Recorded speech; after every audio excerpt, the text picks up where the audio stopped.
Mental health disorders are a growing epidemic in our society, and in recent years, the media has finally taken to talking more about them. You hear commercials all the time about prescriptions for depression and anxiety. You see them displayed on TV shows. You've maybe even heard of things like borderline personality disorder and PTSD. But what about paranoid personality disorder? My guess is that most of you have never even heard of that. And I had never heard of it either until I started doing a little bit more research on mental health disorders. Paranoid personality disorder is a disorder where the person is paranoid.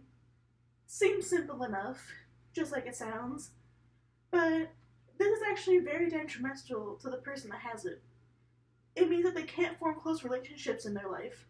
Everybody that they meet, they assume that in some way they are out to get them, and they have an immediate distrust of that person. It can lead to a very lonely and sad life. And the media hasn't really talked about it. Dr. George Simon wrote an article called A Rare but Potentially Dangerous Personality Disorder. In this article, he describes a feeling of fear, where you're walking down the street, maybe it's at night, and all of a sudden you just have this gut-wrenching fear that something bad's gonna happen. The hair on the back of your neck stands up, you get goosebumps along your arms. He says that's the feeling that you get when somebody with paranoid personality disorder is around you, because they're dangerous. But most research has shown that these people aren't dangerous at all. In fact, because of their paranoia, they are way more scared of you than you are of them.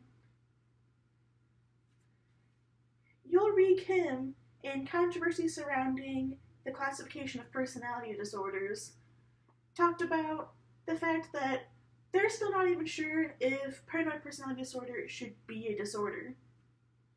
They have done lots of research on other mental health disorders, but paranoid personality disorder has kind of fallen through the cracks. And because of this, many people in the field have thought that maybe it shouldn't even be considered a personality disorder, that maybe it should just be lumped in with schizophrenia. But the difference between paranoid personality disorder and schizophrenia is people with paranoid personality disorder don't have delusions. That's part of what makes them a lot less dangerous than somebody with schizophrenia. People with schizophrenia have delusions that they believe are real. People with paranoid personality disorder, they just have this innate fear that people are out to get them and they have distrust of them. But they aren't out to harm anybody else, and they don't have to have any delusions that would cause them to act out.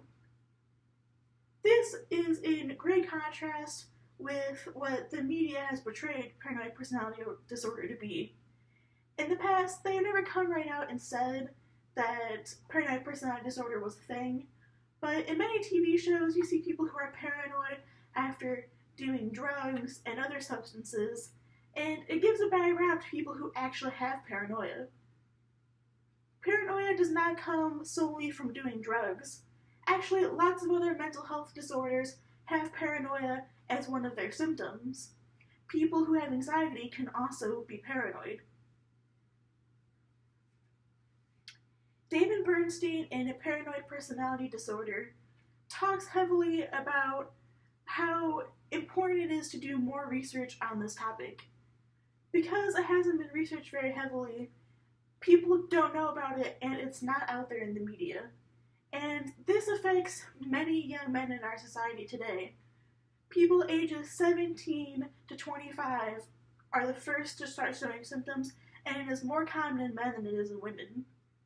And because people don't know about it, they just assume that that person is crazy, or they just dismiss it as if it's not a real thing.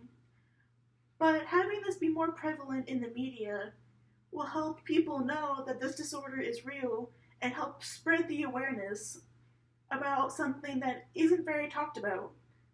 Some of the ways that can happen is TV shows. People are now starting to add anxiety and depression and these other symptoms into characters in their TV shows, but what about paranoia? That is something that could easily be integrated and get the word out there as long as it is portrayed correctly. Another thing is social media. There are so many posts going around talking about what it's like to have depression and anxiety, what those people are feeling, the thoughts that run through their head, trying to get other people around them to understand. Well, what about paranoid personality disorder? Where are the memes and the tweets on Twitter that explain how they feel, what it's like going on in their head, the struggles that they have in their life, about forming relationships, having friends, their family, what it's like to go around every day thinking that something bad's gonna happen to you? That's a really tough thing to live with. And media is such an easy way to fix that. Even in books, I've read lots and lots of books, and I have not once read a book that has anybody in it who is paranoid. And these are just simple ways to get the word out there that this is a real illness, and people should know about it, because it's just as important as depression and anxiety. It doesn't